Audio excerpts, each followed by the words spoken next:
Hai semuanya, selamat datang di Laboratorium Geografi Fisik.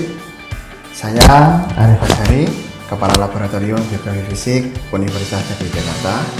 Saya mengucapkan selamat datang di laboratorium kami. Dalam video kali ini, kita akan melihat instrumen-instrumen meteorologis yang dimiliki oleh laboratorium kita. Beberapa di antaranya digunakan untuk praktikum meteorologi dan klimatologi. Selamat mengikuti. Oke, ini alat yang pertama, instrumen yang digunakan untuk pengukuran kelembapan udara. Jadi kita punya 3 instrumen. Yang pertama adalah Assmann Psychrometer atau sering juga disebut sebagai Aspiration Psychrometer model Assmann. Ini, kemudian yang kedua adalah Sling Psychrometer atau sering juga disebut sebagai Whirling Hygrometer.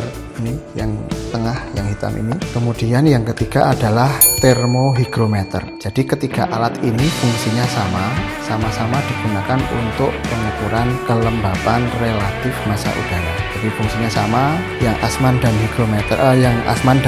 Sling Psychrometer, maksud saya yang Whirling Hygrometer ini yang dua, cara kerjanya relatif sama. Sementara yang hygrometer ini lebih sederhana. Oke, yang berikutnya ini adalah alat yang digunakan untuk pengukuran kecepatan angin. Anemometer ya, tapi ini ada beberapa jenis anemometer. Ini yang pertama ada hand cup anemometer, sesuai dengan namanya, hand cup anemometer. Cara menggunakannya adalah digenggam seperti ini, lalu nanti mangkoknya akan menangkap angin. Ketika ini ditiup angin berputar, maka nanti jarum akan bergerak menunjuk kecepatan angin berapa meter per detik. Juga ada skala Beaufort. Yang ini windmill anemometer. Ini juga anemometer, tapi cara kerjanya agak sedikit berbeda dengan yang tadi. Ini akan menangkap angin juga, baling-balingnya. Lalu nanti ketika baling-baling berputar, jarum akan menunjuk kecepatan anginnya berapa dalam satuan meter per detik juga. Kalau ini adalah alat yang termasuk yang baru yang dimiliki oleh Lab Geografi Fisik. Ini adalah anemometer digital. Jadi ini sudah sangat bagus ya cara kerjanya, fungsi alatnya. Karena tinggal kita nyalakan saja nanti. Kemudian ketika baling-balingnya ditiup angin berputar, maka langsung akan muncul di layar ini kecepatan anginnya berapa. Bahkan bisa kita ubah skalanya, satuan kecepatan anginnya dari meter per detik bisa diubah menjadi kilometer per jam, bisa diubah menjadi knot. Jadi bisa ada perubahan skala kalau di alat yang otomatis ini. Bahkan ini juga bisa merekam data. Kalau yang ini anemometer otomatis, ini salah satu yang paling klasik di laboratorium geografi fisik ya. Ini kan alat lama sebetulnya dan sudah tidak terlalu banyak digunakan juga untuk pengukuran di lapangan karena kita sekarang banyak menggunakan yang digital anemometer tadi. Tapi ini sebenarnya fungsinya sangat bagus karena alat ini bisa mengukur arah dan kecepatan angin sekaligus. Jadi ini ada sayap, ada ekornya, ini bisa untuk mengetahui arah angin. Kemudian mangkoknya ini bisa menangkap angin dan nanti akan terukur kecepatannya berapa. Alat ini bisa disetting, disiapkan begitu, dan dia akan merekam data selama beberapa hari. Nah, ini kan juga bisa mengukur arah angin, tidak hanya kecepatan angin. Oleh karena itu, ketika memasang alat ini harus dipastikan arah utaranya sesuai presisi gitu. Arah utaranya harus tepat supaya nanti datanya juga akurat. Data hasil pengukurannya akan tersimpan atau tercatat di dalam kertas yang ada di bagian dalam alat ini. Kita lihat ya. Nah, ini adalah contoh dari data yang pernah terukur ketika kita melakukan pengukuran di lapangan. Di sini nampak hari apa, jam berapa, arah angin kemana sesuai dengan arah mata angin dan kecepatan anginnya berapa. Kalau yang ini alat yang digunakan untuk mengukur penguapan, namanya panci evaporasi atau pan evaporation. Ini dipasang di luar ya. Alat ini outdoor, tidak di dalam ruangan seperti ini. Ini hanya display saja. Aslinya alat ini dipasang di luar, kemudian kita mengisi air ke dalam panci secukupnya, lalu di dalamnya nanti akan ada alat yang digunakan untuk mengukur ketinggian air. Jadi ketika terjadi penguapan, nanti ketinggian airnya akan berkurang, akan menurun beberapa milimeter. Nah, itu nanti kita akan tahu di situ berapa banyaknya penguapan dalam jangka waktu tertentu, baik itu jam atau harian. Nah, alat yang saya maksud tadi, alat yang digunakan untuk mengukur itu adalah dial hook gauge. Ini yang ada di tengah ini. Bentuknya seperti pancing. Ketika panci ini kita isi air, nanti pancingnya akan kita letakkan, lalu permukaan airnya persis di ujung pancing ini, di ujung mata pancing ini, seperti ini. Nah, nanti ketika terjadi penguapan, maka permukaan air di dalam panci kan turun, akan lebih rendah dari sebelumnya. Sehingga nanti kalau kita lihat dari atas, ini permukaan pancingnya akan menggantung mata pancing. Permukaan airnya di bawah pancing maksud saya. Jadi pancingnya akan menggantung, sehingga nanti harus kita gerakkan, harus kita putar ini supaya kembali ke posisi semula, yaitu mata pancingnya tepat di permukaan air. Nah, berapa perubahannya itu akan terbaca di sini dan juga di skala ini. Ini menunjukkan sejumlah air yang sudah mengalami penguapan, air di dalam panci ini yang sudah mengalami penguapan. Jadi sangat sederhana cara kerja alat ini. Alat ini juga disertai dengan termometer apung. Nah, jadi termometer ini fungsinya untuk mengukur suhu air. Kita tahu bahwa air itu kan nilai albedonya kecil. Jadi ketika terjadi penyinaran matahari, mungkin suhu airnya dia belum akan sepanas suhu udara. Sebaliknya, nanti ketika suhu udara sudah mendingin, suhu airnya belum tentu dia mendingin. Mendinginnya kan lebih lambat gitu. Dan itu akan terukur di termometer ini dan kita akan pantau setiap saat. Karena suhunya air itu tentu saja akan mempengaruhi penguapan air di dalam panci kan. Nah, maka nanti kita juga akan memonitor suhu air di dalam panci ini dengan menggunakan termometer apung, dan ini tinggal kita baca dari layar ini sekarang suhu airnya berapa. Jadi setiap ada perubahan tinggi air, tinggi permukaan air di dalam panci, kita juga sekaligus melihat berapa suhu air saat itu. Ini juga digunakan untuk mengukur penguapan alat ini. Ini sama fungsinya dengan yang tadi ya, tetapi alat ini bekerja secara otomatis. Kalau yang tadi panci evaporasi itu bekerja secara manual. Kita harus melihat, harus ngecek alatnya ya setiap waktu gitu untuk mengetahui perubahan-perubahan yang terjadi. Sementara di alat ini evaporimeter ya, ini dia bisa mengukur secara harian. Jadi pada hari apa, jam berapa terjadi penguapan berapa banyak. Ini termasuk alat yang klasik juga yang dimiliki oleh laboratorium Fujitsu, dan ini sudah tidak terlalu banyak digunakan sebenarnya. Jadi sudah tergantikan oleh alat-alat yang lebih baru dan lebih modern. Tapi ini sebenarnya sangat bagus alatnya. Coba kita lihat saja bagian dalamnya. Ini kalau terjadi penguapan dia akan tercatat di bagian dalam ini nanti berapa banyaknya penguapan. Oke, kita buka bagian dalamnya seperti apa.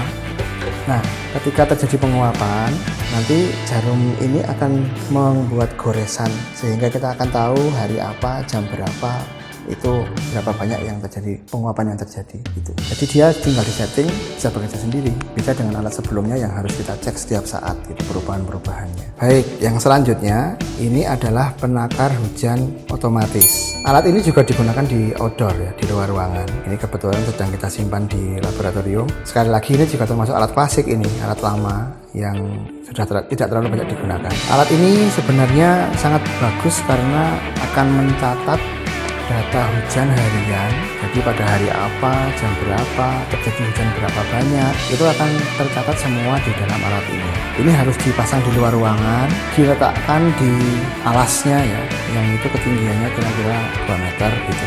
1 meter, corongnya ini jadi 2 meter nanti. Nah, nanti ketika terjadi hujan akan tertangkap oleh corong ini, kemudian airnya akan masuk ke dalam, akan menekan tabung, lalu kemudian akan menggerakkan jarum, dan jarumnya itu akan menggores dan akan mencatat berapa milimeter hujan yang terjadi pada satu saat. Dan ini bisa disetting untuk mengetahui hujan selama beberapa hari. Jadi kalau kita sering menemukan data hujan itu yang dilaporkan, data hujan harian beberapa bulan gitu misalnya, yang kemudian tersimpan di beberapa lembaga yang menyediakan data itu, sebenarnya salah satu alat yang digunakan adalah alat seperti ini, alat semacam ini. Coba kita lihat bagian dalamnya.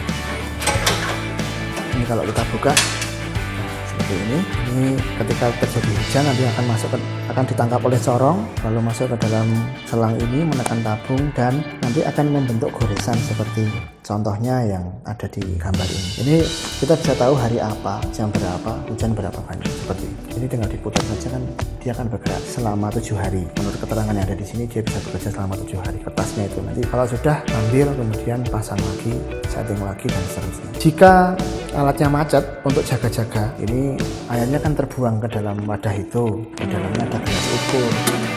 Nah, gelas ukur ini kita juga bisa mengetahui, tapi ini harus dicek setiap saat ya. Setelah hujan misalnya kita ngecek, oh ada air tersimpan di situ, lalu kemudian dengan gelas ukur ini nanti kita bisa tahu berapa milimeter banyaknya hujan yang terjadi. Gelas ukur ini bisa menampung sampai 10 mm. Sementara wadahnya itu bisa menampung sampai 5 liter gitu. Oh iya, gelas ukur ini bisa kita gunakan untuk pengukuran curah hujan sesaat di lapangan. Jadi kalau kita melakukan penelitian itu kita nggak harus menggunakan alat yang serumit ini ya. Misalnya kita hanya ingin tahu hujan seketika itu berapa. Misalnya untuk sampling, kita hanya ingin mengetahui sampel hujan gitu misalnya. Nah, kita bisa menggunakan penakar hujan yang didesain secara sederhana, penakar hujan manual yang sederhana gitu. Nanti gelas ukur ini bisa kita gunakan. Misalnya kita membuat pakai pipa pralon seperti ini. Ini termasuk karya mahasiswa praktikum di laboratorium kami. Jadi ada corongnya sama saja. Nah, nanti air akan masuk ke sana. Di dalam corong itu, di dalam wadah itu kan kita pasang ini, sehingga nanti kita juga akan tahu berapa banyaknya hujan. Tapi hujan sesaat yang diamati oleh observer pada saat itu, bukan hujan yang bisa diukur secara otomatis ya dari hari ke hari itu. Ya, yang berikut ini adalah alat yang digunakan untuk mengukur tekanan udara. Kita punya dua alat di laboratorium geografi fisik. Yang pertama adalah barometer. Ini standar ya, saya kira sudah banyak yang tahu. Alat untuk mengukur tekanan udara adalah barometer. Yang kedua, ini namanya altimeter Thomann. Nah, nanti kita akan lihat masing-masing fungsinya seperti apa. Barometer ini adalah alat yang dipasang di dalam ruangan, seperti jam dinding itu. Nah, seperti ini kita pasang di dalam ruangan. Lalu kemudian nanti jarumnya ini akan menunjuk tekanan udaranya berapa. mmHg atau HPA, atau ya setara dengan milibar ya, lebih familiar ya. mmHg milimeter air raksa, seperti kalau tekanan darah itu loh. Nah, ini satuannya bisa dikonversikan, saya kira ini sudah setara. Nah, ini adalah barometer, alat yang pertama. Ini kok ada gambar cuacanya ya, tekanan udara tertentu itu memang kadang-kadang identik dengan kondisi cuaca yang bagaimana. Nanti kita akan mencoba menggunakan alat ini ketika praktikum ya, ada sesinya tersendiri. Yang ini namanya adalah altimeter Thomann. Jadi altimeter itu sebenarnya adalah alat untuk mengukur ketinggian tempat, tetapi alat ini sekaligus juga menunjuk tekanan udaranya berapa. Nah, ini menariknya, karena ketinggian tempat itu kan berkaitan dengan tekanan udara. Semakin tinggi tempat, tekanan udaranya kan semakin kecil, semakin rendah. Maka alat ini sekaligus didesain untuk mengukur ketinggian tempat dan sekaligus tekanan udaranya. Jadi secara teoritik itu kan makin naik, tekanan udara berkurang gitu ya. Maka di ketinggian berapa itu nanti akan ada kecenderungan tekanan udaranya berapa gitu. Jadi satu jarum ini akan menunjuk ketinggian tempat dan tekanan udara sekaligus. Ketinggian tempatnya itu yang ini loh, indikator yang paling luar ini. Dan juga angka yang ada di dalam lubang. Angkanya 0 sampai 4. Karena ini ada keterangannya nih, sampai 5.000 meter. Jadi alat ini bisa berfungsi sampai ketinggian 5.000 meter. Kalau angka di dalamnya ini 1, berarti udah 1.000. 1.000 ditambah dengan angka yang ditunjuk jarum ini, 1910 misalnya. Ini kelipatannya 10 ya. Karena ini memang bukan altimeter biasa, tapi altimeter yang dikaitkan dengan tekanan udara, di mana perubahan tekanan udara itu terjadi setiap ketinggian 10 meter. Nah, maka altimeter ini tidak akan menunjuk ketinggian 1921 gitu, nggak bisa. Tapi kelipatan 10. Ini altimeter Thomann. Ya, sekedar perbandingan saja. Ini altimeter biasa ya. Altimeter yang menunjuk ketinggian tempat. Jadi berapa ketinggian tempat akan terbaca di jarum ini. Ini altimeter biasa. Sementara yang ini adalah altimeter Thomann yang menunjuk ketinggian tempat sekaligus dia berfungsi sebagai instrumen untuk pengukuran tekanan udara. Jadi altimeter Thomann ini ya temannya altimeter ini, tapi juga sekaligus temannya barometer ini, karena dia mempunyai fungsi ganda, mengukur ketinggian tempat sekaligus mengukur tekanan udara.